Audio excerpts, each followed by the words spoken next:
this film is called Cobweb. How do you feel about spiders? Do you like them? Are you afraid of them? I think it's kind of one or the other. There's no in between. You either like them or you hate them. I hate them. I hate them, and it was my first thing. I said, okay, I want real spiders on set. You know, all the spiders you see on set are real.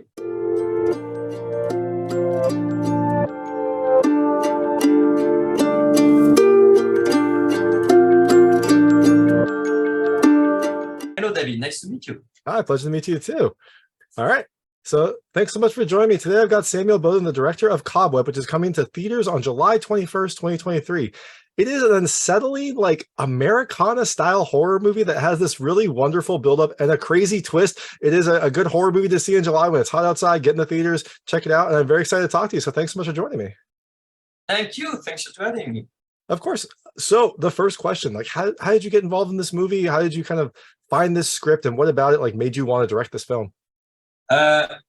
I was just out of a TV series that I created in France, a Netflix TV show. Name was Marianne, and after that, I started to receive some script from the US, and I really wanted to do a project with a US company, and I read some scripts, a lot of them, and say, okay, and suddenly Cobweb arrived, and I was amazed by the simplicity and the energy of it, you know. There is something so simple and so twisted at the same time. I said, oh my God, there is something here. I want to find a way to tell it, you know. I want to find a way to film that and tell that story.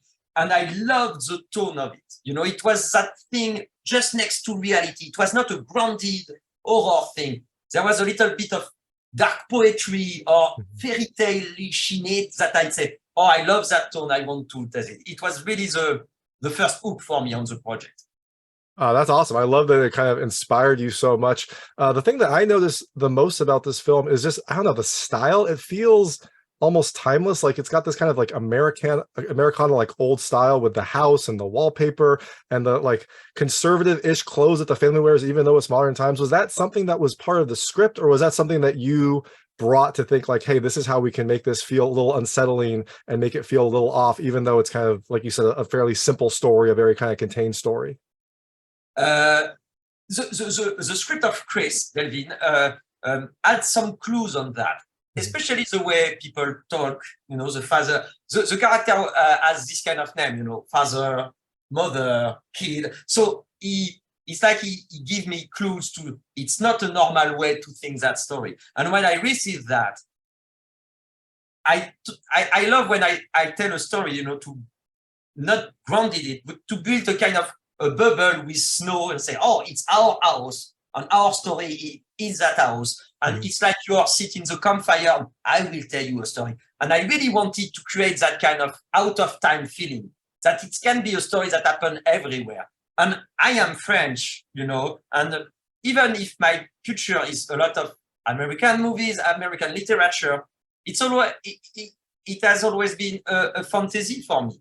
So I imagine that like a fantasy. So it's why it's timeless and a little bit weird and a little bit next to reality. And my producer said, well, we are not totally in America. It's weird. So yeah, it's my vision to do it. And I think that story demands that. It demands us to be next to the reality. And it's kind of a Halloween tale that I will tell you. It's not reality. It's a weird fairy tale, a poison fairy tale in a way. So we, from the production designing process, for all my shortlist and the way I move in the movie, it was always the idea to create our own weird way to tell it.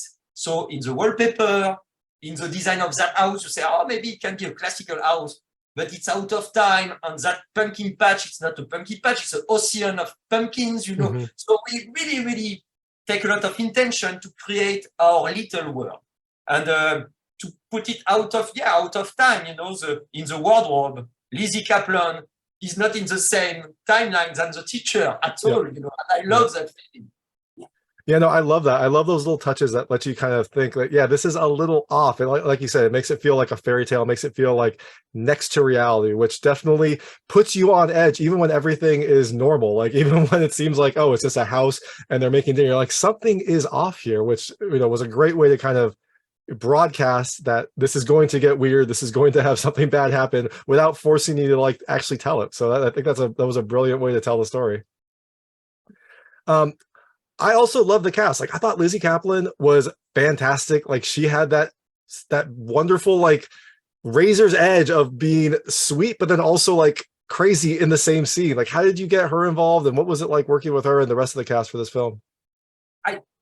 To be honest, and I don't realize that I was so lucky to have them with me on that, and really, and I was pretty intimidated at the start. It was my first project in English, all this kind of stuff during COVID. All this, so it was so great to have them. I think they were very interested by the script and that, weird feeling about it. And we talked a lot during Zoom, and I explained them what I wanted to do, the weird way I wanted to do the story, and when they come in the movie and jump into the movie, we really work together to find that weird stuff and to really be precise on all, as you said, here you have to be sweet. 1 minute later, you have to be so scary. Exactly. And it was an excitement to play that, it was like a sport, and Lizzy Caplan did that so well, she's so precise and just in the same time. So we really had fun to build that parkour, that kind of piste, and always ask ourselves if we are not too far or not too fast, or to keep the audience with us. But it was a playful game, It was another way and a playful game, and I have a lot of luck to have done that with them. Perfect. So I know we have limited time. I'm going to switch to, I call it the lightning round. They're just short questions about the film. I want to see how your personal experiences map to things in the movie. You can feel free to skip them if you don't want to answer them, but I try to keep them very answerable. The first question, this film kind of has a sibling relationship. Do you have a sibling? Yeah, I have 2 little brothers. Oh, awesome. This film is called Cobweb. How do you feel about spiders? Do you like them? Are you afraid of them? I think it's kind of one or the other. There's no in between. You either like them or you hate them. I hate them. I hate them, and it was my first thing. I said, okay, I want real spiders on set. All the spiders you see on set are real. Oh and at first, they bring me big tarantula things. Say, no, I want the spider. Which are you afraid, in your bedroom by night, So a guy we shot in Bulgaria, a guy go all over Bulgaria, knocking at the door. Do you have a big spider at home? And he bring, 20 spiders that we really take care of. It was our spider. But at first, you have that spider and said, oh my God, I don't want her here. And you finish to, blow her with a straw to make her. So it was a relationship. I fear of them, but it was my coworkers. So I had to work with them. That sounds like a nightmare, but at least you confronted your fear, right? That's a good thing to do. But you know what? It didn't kill it, because if there is a spider over there, I will jump. So I did it, but I'm not sure at all. You had professionals handle it. That makes sense. I don't see any wallpaper around. Do you have wallpaper in your house? No. The wallpaper process was so long. I think we went through 50 kind of wallpaper, and during the shooting, I dream about that wallpaper during 3 weeks. It was like that, and I close my eyes, I have the feeling that I see it again. It makes sense. It's such a prominent point in the film. Like you stare at it, it can kind of like be comforting, it can be unsettling, it can be look nice, it can look disheveled. It definitely was an important aspect. So I'm glad that you spent time with it. Yeah, and with my DOP, Philip Lozano, we really wanted not a kind of haunted house wallpaper thing. No, it's a kid. We have to find the right thing, and but it was important. It's a character. The wallpaper is a character, so we have to fit. For sure. What is the worst wallpaper you have ever had in a house, or that you've ever seen? Just curious. Okay, I was an actor on theater a long time, so I make parkour when you play in different cities. And one day I am in an old hotel in the mountain in the Alps, and in that room there was this kind of wallpaper thing, maybe 60s or this kind of thing, not the shining stuff, but a weird abstract thing. And when you looked at it, you lay down or lay down, you can't stay it was so weird. Oh, I was gosh. so in a weird way with that wallpaper. And I remember it, all my, how you can decide to put that on the room, it's not possible. So this one, it was orange. But it was memorable, right? You remember it. So there you go. And the last question is, when was the last time you were woken up by like creaks or voices? Have you ever been woken up by like creaks or voices in a house? Not voices. If it would be voices, I will be very, very, but sound, yeah, I am, I fall asleep very quickly, but you can wake up me pretty easily. And sound is always something, you wake up after the sound happened and you wake up and what awake me.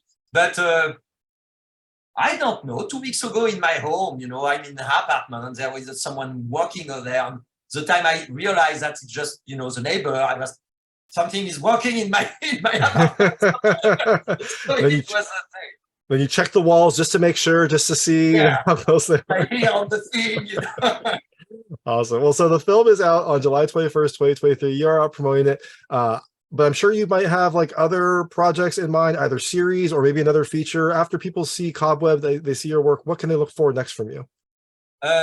I am developing a movie with a US company named Studio 8, and it's a story I wrote and I want to tell since a long time, and it's a horror story and a pretty weird one. I can tell more today, but I can't wait to build it and show that story to you.